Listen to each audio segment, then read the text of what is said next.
Hi అండి, అందరూ ఎలా ఉన్నారండి? బాగున్నారా? నేనైతే చాలా బాగున్నానండి. ఈరోజు నేను మామిడికాయ పప్పు తయారు చేసి చూపిస్తానండి. కావలసిన ఐటమ్స్ అయితే కందిపప్పు అండి, ఒక పావు కిలో తీసుకున్నాను. కావలసిన ఐటమ్స్ అండి, ఫ్రెష్గా తీసుకున్నాను అన్నమాట చెట్టు నుంచి. మామిడికాయ ఒకటి, పచ్చిమిర్చి, టమాటాలు ఒక 3, ఉల్లిపాయలు, ఎండుమిర్చి, వెల్లుల్లిపాయ అండి. ముందుగా అయితే మామిడికాయని చిన్న ముక్కల కింద కట్ చేసుకోండి. మా పులుపుని బట్టి అయితే నేను కొంచెం చిన్న ముక్క వేసుకుంటానండి, మరీ ఎక్కువ వేసుకోను. మీరు పులుపు కావాలంటే మీరు మామిడికాయ మీ పులుపుని బట్టి మీరు యాడ్ చేసుకోవచ్చండి. టమాటాలు అయినా మామిడికాయ అయినా. ఉల్లిపాయలను కూడా కట్ చేసుకుందామండి. టమాటాలని పచ్చిమిర్చిని కట్ చేసుకుందాము. పోపుకి అయితే వెల్లుల్లిపాయ, ఎండుమిర్చి కొంచెం ఎక్కువ తీసుకోవాలండి. పప్పుని కుక్కర్లో పెట్టుకోవాలండి. కుక్కర్లో ఉడికించే ముందు వేయవలసిన ఐటమ్స్ చూపిస్తాను ఇప్పుడు మీకు. ముందుగా ఉల్లిపాయలు పచ్చిమిరపకాయలు వేసుకోవాలండి. కొంచెం పసుపు వేసుకోవాలి, కొంచెం కారం వేసుకోవాలి. మీ కారానికి తగ్గట్టుగా మీరు వేసుకోండి. కుక్కర్ పెట్టుకొని ఒక 5-6 విజిల్లు పెట్టుకొని మెత్తగా ఉడికించుకోవాలండి పప్పుని. ఈ మీద తపేలా పెట్టుకున్నానండి. ఇప్పుడైతే మామిడికాయ ముక్కలు వేసుకుందాం. టమాటా ముక్కలను వేసుకుందామండి. కొంచెం వాటర్ వేసుకొని మెత్తగా ఉడికించేసుకోండి మామిడికాయని టమాటాని. చూడండి, మామిడికాయ టమాటా అయితే బాగా ఉడికిపోయింది. ఇప్పుడు గరిటెతో ఇలా స్మాష్ చేసుకోండి. అక్కడక్కడ ముక్కల్లా ఉన్నా బాగానే ఉంటుందండి, మరీ మెత్తగా చేసుకోవద్దు.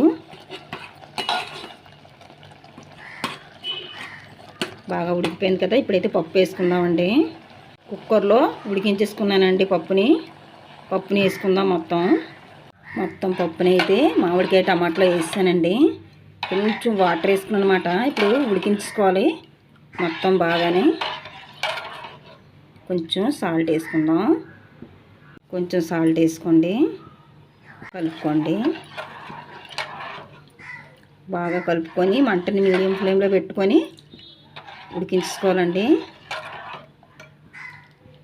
ఇలాగైతే తాలింపుకి రెడీ చేసుకుందాం మొత్తం అన్నీ. ఇందాక చూపించాను కదండి, ఎండుమిరపకాయలు, వెల్లుల్లిపాయలు, అవే మాట మొత్తం తయారు చేసుకున్న తర్వాత మళ్ళీ మీకు చూపిస్తాను. ఇలా పప్పును ఉడికించేసుకుందాం.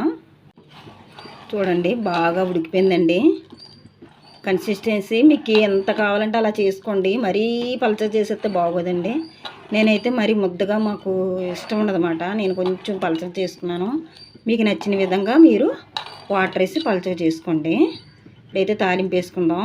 తాలింపు కోసం అయితే నేను పాన్ అయితే పెట్టుకున్నానండి. ఆయిల్ పోసుకున్నాను, హీట్ ఎక్కుతుంది. ఇదైతే ఆవాలు జీలకర్ర వేసుకోవాలండి. ఎండుమిరపకాయలు వేసుకోవాలి.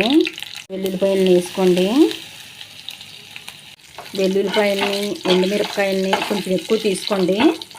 టేస్ట్గా ఉంటుంది అన్నమాట అండి. వెల్లుల్లిపాయలు ఎక్కువ తీసుకోవడం వల్ల పప్పు బాగా ఎర్రగా వేయించుకోవాలి. తాలింపుని